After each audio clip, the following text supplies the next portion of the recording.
I think we all recognize that we live at a very critical juncture in human history.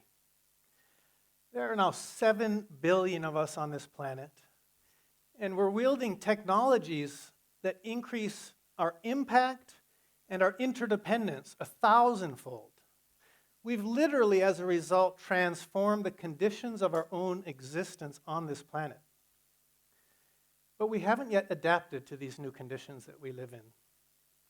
And we urgently need to, because until we do, the scale of human suffering and the scale of ecological degradation on this planet will continue to increase. One of the things I believe we need to do in order to adapt to this new reality we live in is to move beyond what I call the culture of contest.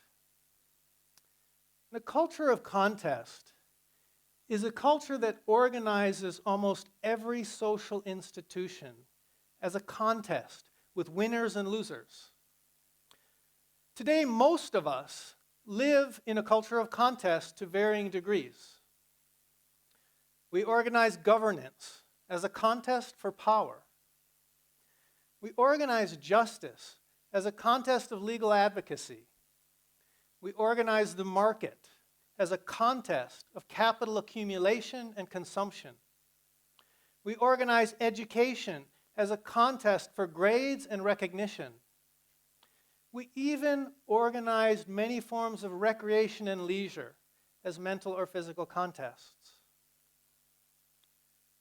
But there are some major problems with the culture of contest that make it inherently socially unjust and ecologically unsustainable.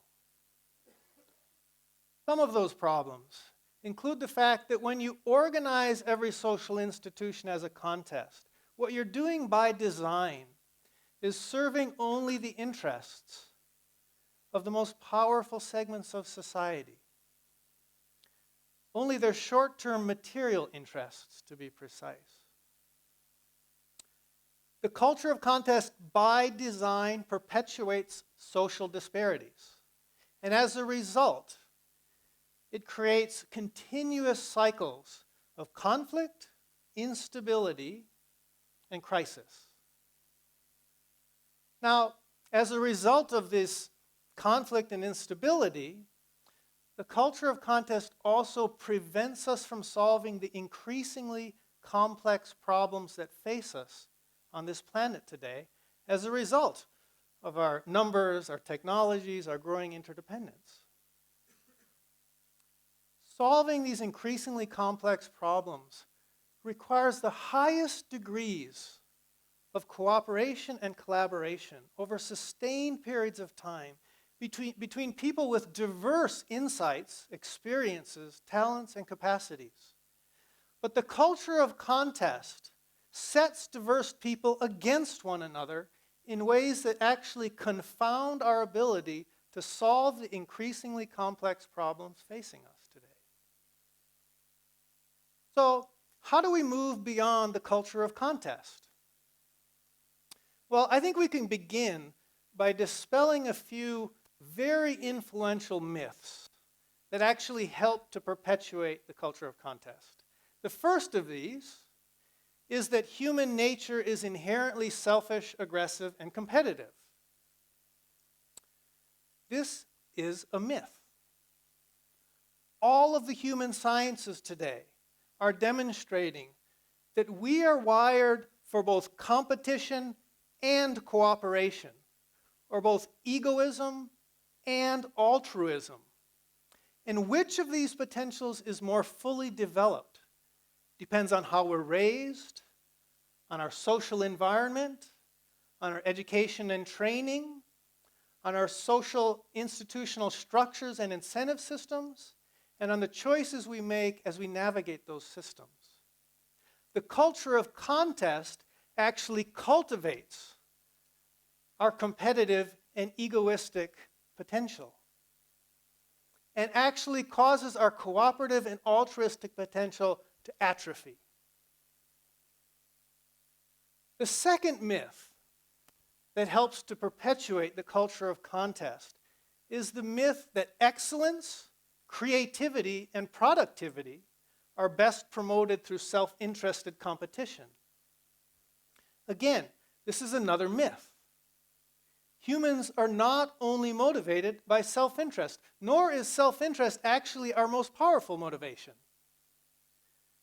Creativity and the pursuit of excellence are in themselves powerful, intrinsic sources of motivation.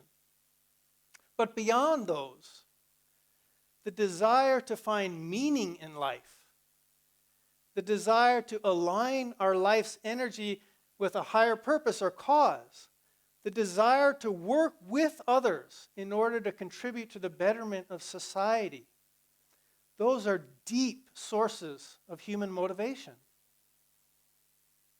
which the culture of contest fails to tap into. It's only when we tap into these deep wells of human motivation that we're going to actually release the true sources of excellence, creativity, and productivity in society. Now, the third myth that the culture of contest is premised on is the myth that competition is the driving force of evolution itself. This is just another myth. Evolutionary biologists are beginning to demonstrate that mutualism is an equally powerful, if not more powerful, evolutionary force.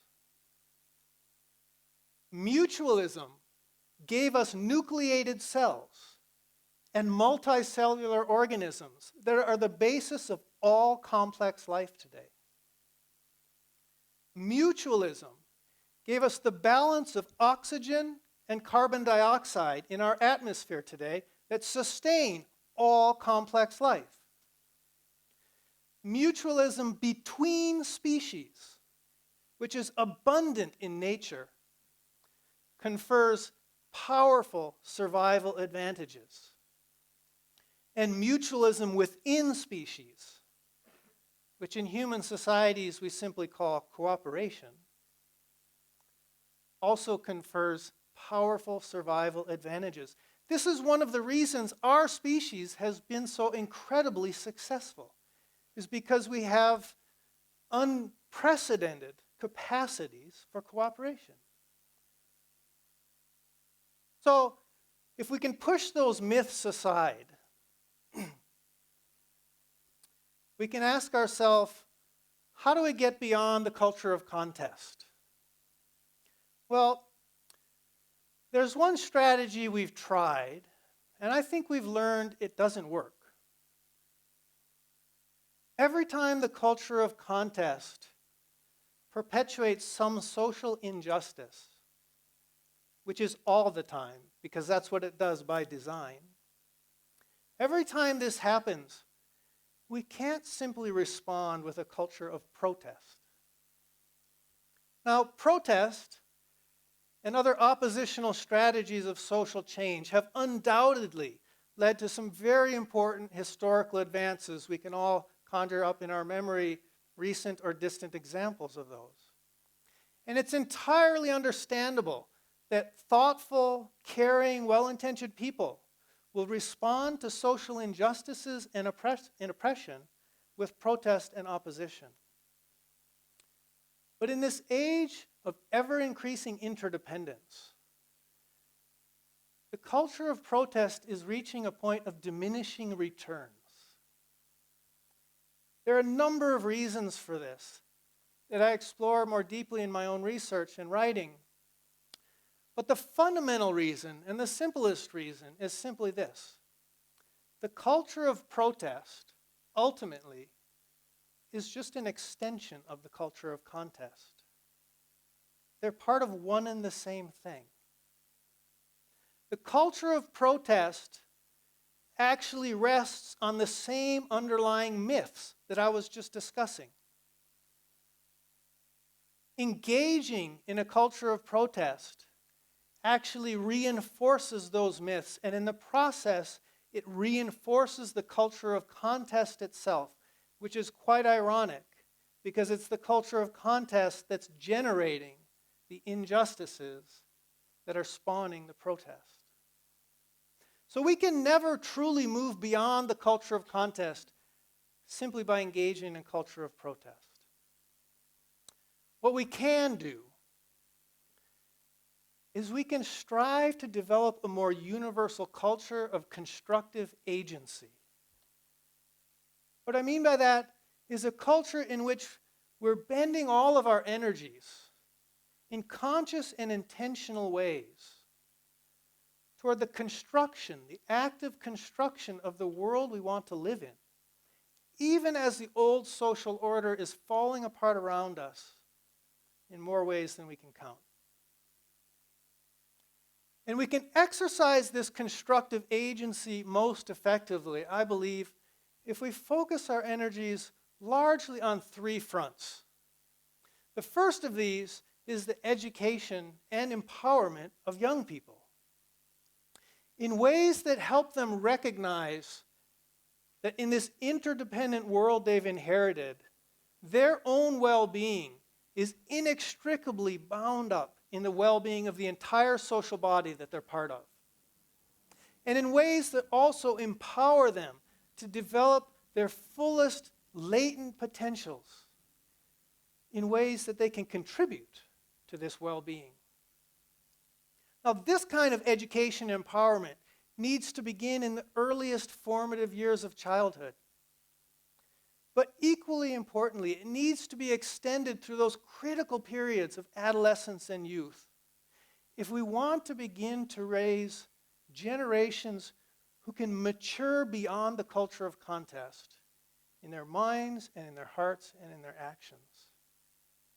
The second front I want to mention that we can focus our constructive energies on is striving to develop more mature institutional forms and organizational structures. Because almost all of the institutions and organizations of the culture of contest can and will need to be reconstructed along more mutualistic lines in ways that actually foster and harness these latent potentials for cooperation and altruism that are in all of us and channel those energies toward the greatest good. The culture of contest fails to do this. The third front we can focus our constructive energies on is striving to develop more mature models of community life, models that reflect our organic interdependence as a social body, models that are informed by an emerging consciousness of the oneness of humanity, models that value and actually nourish diversity as a source of well-being, and models that embody justice as the central organizing principle. So the good news is that on all three of these fronts, if we look carefully enough, amidst the sort of chaos and turmoil of a culture of contest that really is in its death throes, if we look carefully enough, we can see emerging around this planet this culture of constructive agency, emerging in neighborhoods and villages everywhere. We would do well to seek that out, to actively participate, support, and encourage it, and widen the circle of those who are applying their energies in these ways. The first thing we're going to recognize as we do that, however, is that we actually know very little about how to advance on these three fronts in sustained and effective ways in the modern world on a global scale. We're profoundly ignorant of how to do these things because we didn't learn within the culture of contest. So the culture of contest ultimately needs to be coupled with a culture of learning. A culture of learning characterized by the active participation of ever-widening circle of protagonists at the grassroots of societies, not in the ivory towers, who are committed to purposeful, focused, and systematic learning about how to advance on these three fronts. And again, the good news is that if we look carefully enough, we can see that such a culture of learning is also beginning to emerge in neighborhoods and villages around this planet. And we would do well to seek out, actively participate in these emergent processes. These are the ways we move beyond the culture of contest. Now, cynics will say, and I hear this all the time, cynics will say that this vision I've just sketched is hopelessly naive and unrealistic. Because if you look at what I've said through the lens of the culture of contest, which makes these assumptions about human nature and competition and evolution and so forth that I was just talking about, if you look at what I've said through the lens of the culture of contest, of course it appears unrealistic. It's incompatible with those underlying assumptions. But remember, this lens is deeply problematic. In fact, all of the modern human sciences are beginning to disprove these underlying assumptions. But beyond that, this lens serves only the short-term material interests of a small portion of the Earth's population. What we urgently need to do is put aside that lens and take a sober look at the conditions of the world we actually live in and how we got here. And when we do that, I believe we can see that the truly naive and unrealistic view is that the culture of contest can continue indefinitely. Because the culture of contest is causing us to liquidate the ecological capital of the earth that sustains us in a frenzy of consumption and capital accumulation. Even as it locks us in these perpetual cycles of conflict and instability and crisis that prevent us from addressing the mounting and increasingly complex problems that face us in this interdependent age. That is naive and unrealistic to think that we can do that much longer. Moving beyond the culture of contest is an evolutionary imperative. And we can do this. We have the capacity. We've learned how to split the atom. We've learned how to map the genetic codes of life. We've learned how to send a man to the moon. We've learned how to probe the most distant parts of the universe. We have the capacity to learn how to move beyond the culture of contest. Thank you.